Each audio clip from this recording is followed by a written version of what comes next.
Hello, hello. Oh, hey there. Well, hello there. My name is Tony. This is Pod Tiki inside the mug. Today, I'm sipping on a Royal Hawaiian, and I'm laid back smoking a Mil Diaz Escondidos from Crown Head Cigars, and I'm talking in my PBS voice, public broadcasting. So, if you guys are used to listening to AM radio, you might be acquainted with my tone of voice today. Just kidding. I'm not going to talk like that the whole time.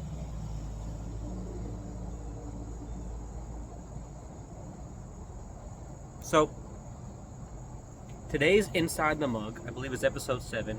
We're talking about the last episode of Pod Tiki, where I made the Royal Hawaiian cocktail.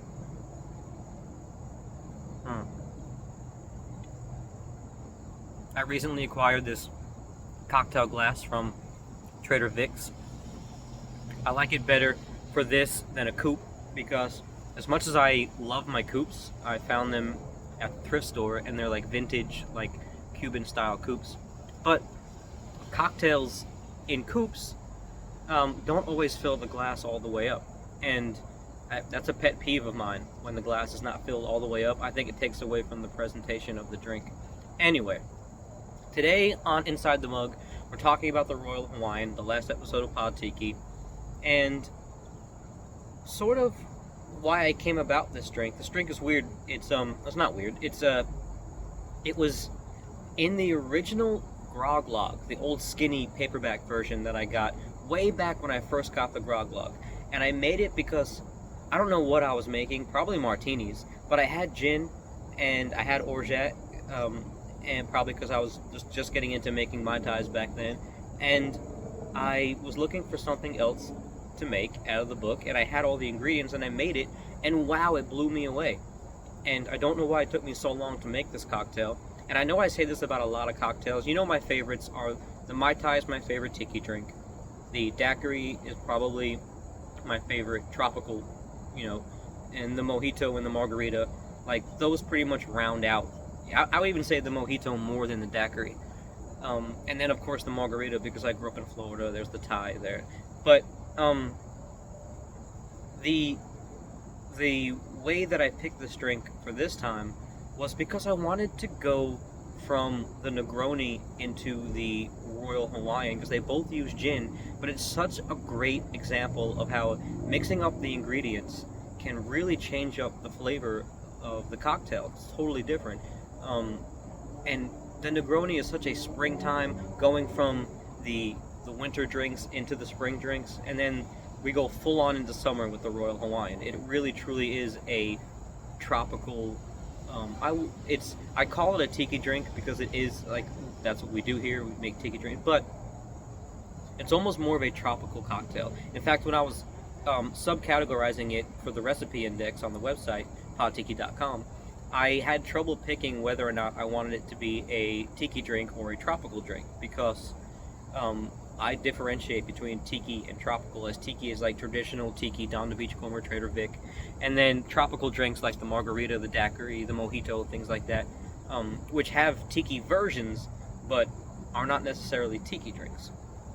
Now, this is such a well-rounded, well-balanced cocktail, and I will call it a cocktail even though it doesn't have bitters in it, because it is, well, it's served in a cocktail glass, and also it is, it's not on ice, it's not in a rocks glass or a tiki mug. It's truly a cocktail that you can sip like a martini or a daiquiri.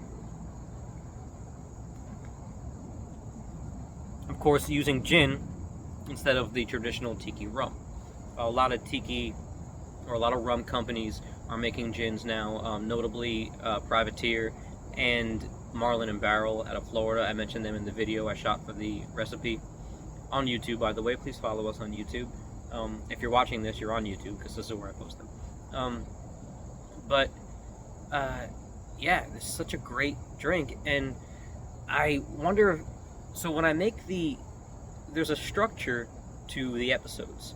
I always start with either a personal anecdote, something that a time that I had drinking that drink, my wife and I, or a travel I went on where I had this drink, or some kind of personal relation. And then if I don't have anything, or I don't have something that comes to mind, or I just feel like in the mood, I'll go with, instead of a personal anecdote, I'll go with a literary fiction. I'll make up a little bit of a narrative, something to form the structural narrative of the story I'm about to tell. And then I go into the history, and then I go into the recipe. But I always toy with myself whether to give the recipe first and then go into the ingredients, or whether to do the ingredients first and then go and give the recipe. This time I think I gave the ingredients first, because it just seems that part of the vlog, that part of the episode, the podcast. I'm sorry for the planes and the cars going by. I'm doing another. I'm dodging the rain and doing another porch edition here in Nashville, Tennessee. Even though I got my tropical plants behind me, I'm on the tiki patio. It's summertime here in Nashville. I try to make the tiki patio look as much like my Florida home as possible.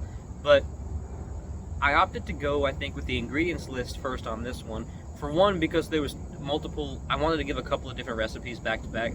And two, I felt like the ingredients list for this needed a little bit of expounding, especially on the pineapple. Now, in the episode, I give my my ideas about fresh pressed pineapple versus versus the store-bought stuff, and I name names because I'm not sponsored, so I don't have to be careful about what I say. But those little cans of pineapple juice, you can use those in this drink, and actually it makes a really good drink because you want that pineapple flavor. And you can make your fresh pressed juice. I am not a fan of pineapple because I have, if you guys have listened to the podcast for any number of years, you know that I have a love-hate relationship with fresh pressed pineapple juice, because I have a Ninja, but I don't have the expensive kind of like pulp separating kitchenware that you need to separate like a whole pineapple. Now I know down in Florida they have those machines in the Publix where you can pressure pineapple juice and get fresh pressed. Fresh pineapple juice, as delicious and amazing as it is, in a cocktail, I almost want more pineapple flavor. Like fresh pressed pineapple juice it's so fresh, it doesn't have a lot of that flavor, and you find that a lot when it comes to any kind of like fruit based flavorings or fruit based drinks, or fresh juice versus store bought juice.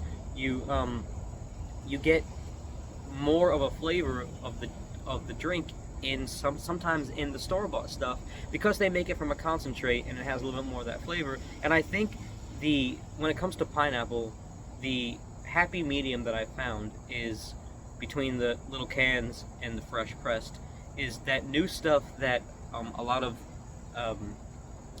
grocers are carrying now, is like pure pineapple, and they do a pure mango, a pure lime juice, things like that. I haven't dealt with any of those yet. I did use the mango in a couple of creations. I don't know if I've posted. I think it was the tropical itch. I don't post a lot of the stuff I make at home, but I use mango a lot and guava in my home punches because I like those two flavors together. Guava, mango, pineapple, lime juice, and but the pure pineapple. And there's a couple of different brands. There's like Knudsen or whatever, and they make a 100% juice, no added sugar, no added flavors. It is from concentrate, but it's all pineapple juice. And I tell you, when I drink it, it's like biting into a slice of pineapple. It truly is the best alternative to having to press your own pineapple.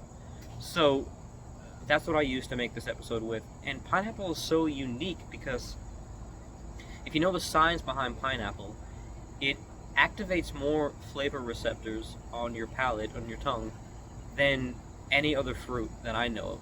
And it's one of those flavors that scientifically alters the way other things taste, right? So if you drink for cigars actually, like if you take a cigar and then you take a bourbon, sometimes you have a cigar and you take a puff of it, you take a drink of bourbon, and you can tell the flavors kind of contrast. Sometimes you take a sip of something, a cigar and a bourbon, and the flavors, depending on what brands and what blends, they go together and they create a new tertiary flavor.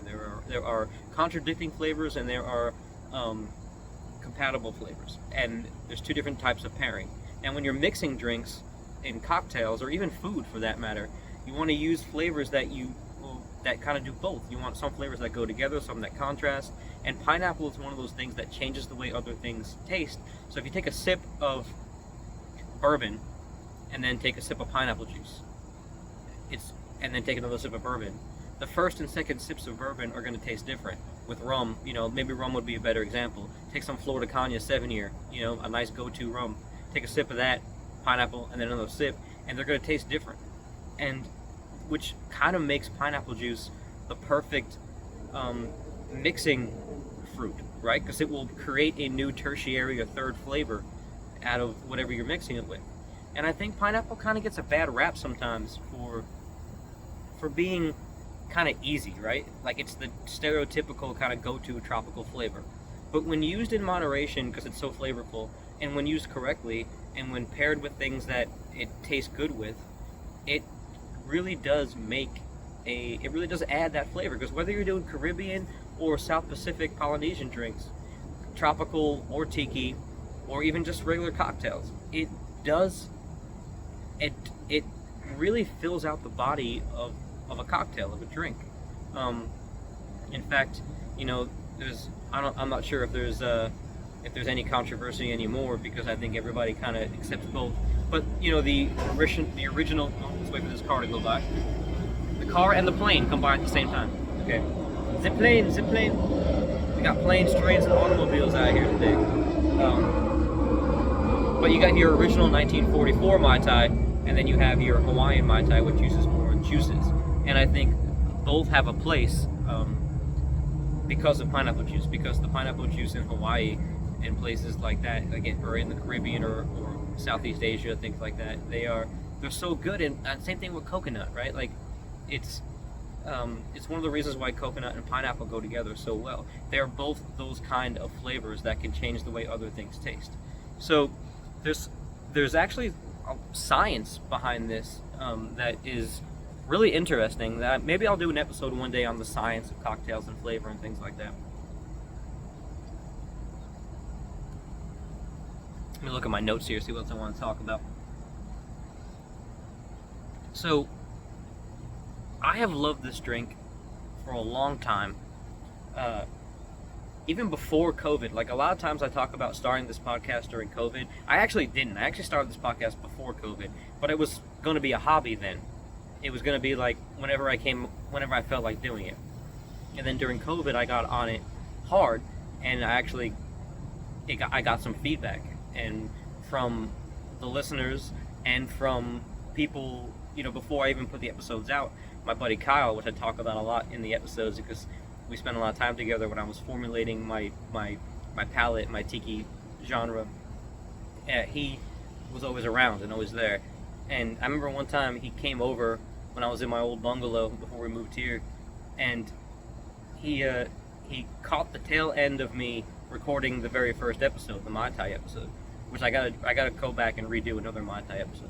But he was like, dude, that's friggin' amazing, that's awesome. Like, and he kind of was like the catalyst to me getting to do this more. Between that and my wife pushing me to do things more professionally. Although I know I'm not super professional, it's kind of the character, the intrigue of this, right? I do plan on getting some intros and outros and bumpers and things like that in the future, but I digress. When I started this way back before COVID, years ago, this was one of the first drinks that I made out of that book, the Grog Log, and it stuck with me. This, the Martinique cocktail, things like that, some daiquiri riffs, they stuck with me in a way that I really, it really kind of, it pushed me to want to learn more about it. It was almost not to use too many words too often, but it was the catalyst for me going into the tiki genre more, because I wanted to figure out, I wanted to explore and find out, like, look, here's a tiki drink that uses gin, and this is before I did the Suffering Bastard or anything. I drank this before that. This is my first gin thing, and you think the Royal Hawaiian, what's gin got to do with it? But when you mix it like this with the botanicals and the floralness of the gin, the juniper, with the pineapple, with the orgeat, it really does make a unique balance. And it's all about balance for me. Whether I'm doing cigars, food, cocktails, and I'm not a professional in any of those things. I'm just a passionate aficionado. And for me, it is actually, aficionado might be a bad word. Passionado. It's a passionate hobby, I guess you'd call it. And then I get to pair that with my actual job of my trade of writing. So that's what makes Pod Tiki so great. That's what makes exploring cocktails so great. So the history of this, I go through it in the episode, but it was intriguing to me because I looked out, like I always find the story while I'm in the middle of writing the episode, because I was looking for the history of the cocktail. But the history of this cocktail really is not much. It was a signature hotel cocktail for the Royal Hawaiian. It had a cocktail, it was called something different at first. There was a hotel called the Moana, which also served this cocktail around 1948. Turns out those hotels were owned by the same people. So this cocktail jumped from the Moana to the Royal Hawaiian and took on the namesake of the Royal Hawaiian. Before that, it was the Princess Kailani cocktail, and that was because there was a hotel called the Kailani Hotel next to the Moana. The Moana absorbed that hotel, took on the drink, transferred it. I talk about it all in the episode. Transferred it to the Royal Hawaiian, and my assumption, this is all conjecture, but my conjecture is that the Royal Hawaiian probably took on the namesake, or took on this cocktail and called it the Royal Hawaiian after the hotel, because at that time, tiki or Hawaiian tourism was experiencing a second boom a little bit. After the 40s, when the original boom happened, or after the 30s, when the original boom happened, hiccups. The late 40s into early 50s was like a second boom in Hawaiian tourism. Think about it, like people who have money and can travel to the tropics, they were pretty much going to the Caribbean. But then when Castro came along and shut everything down, I mean, Hemingway left, Sloppy Joe's was already gone, Constantino was gone. It just, everything became, that whole like Hollywood in the Caribbean era was kind of over, and people needed a new place to go. And since Hawaii kind of had its own vibe about it from the Elvis and those movies and things like that, it was definitely the next place people went. And then of course it became a state in the 50s. People don't think about that, like Hawaii didn't become a state until the freaking 50s. Like my dad was already born when Hawaii became a state. Like TV was out before Hawaii became a state. Like that's amazing, right? That's weird to think about, especially for people younger than me that may not. Hell, it's 2022. There are people out there who were born. There are people watching this podcast who were born after 9/11.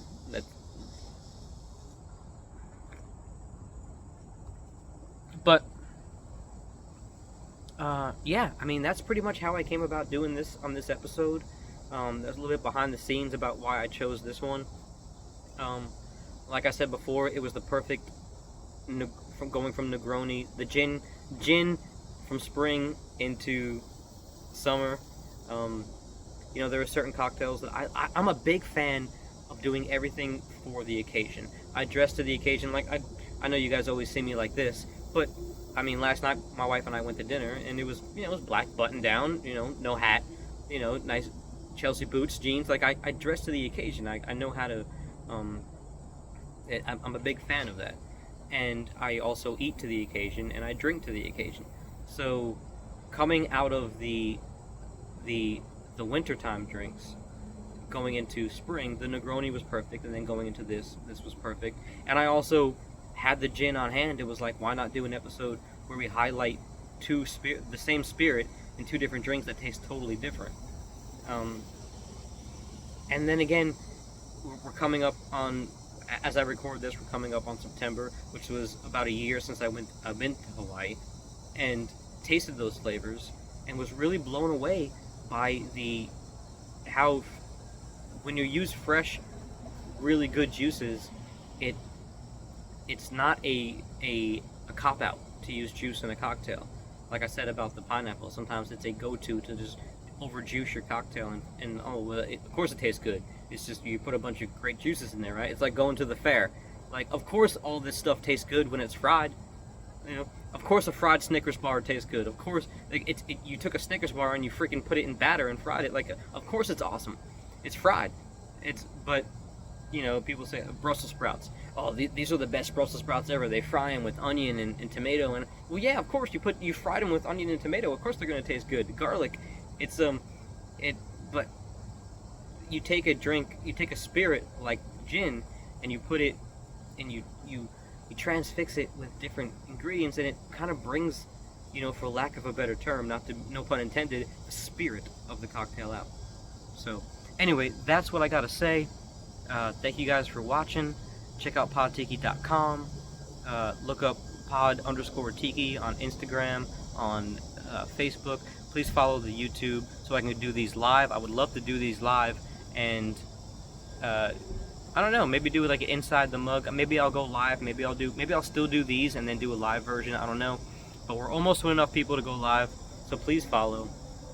And I'm humble enough to realize that to let you guys know that we don't. Oh, I just did the thing I hate. I hate when people talk about what they are. But I digress. I don't mind telling people that, you know, we're just starting out. So a couple of years in the game and we're just starting out. Believe me, I know how it works. As a writer and a songwriter, everybody is a 10-year in overnight success. But so we are 3 years into the podcast, but I'm still just starting out.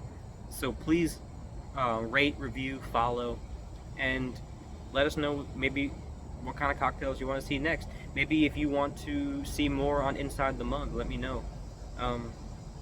Yeah, so that's about it, and I will see you guys next time. Keep it tiki out there. I'm going to finish this cocktail and my cigar. Man, I might even have another one. So good.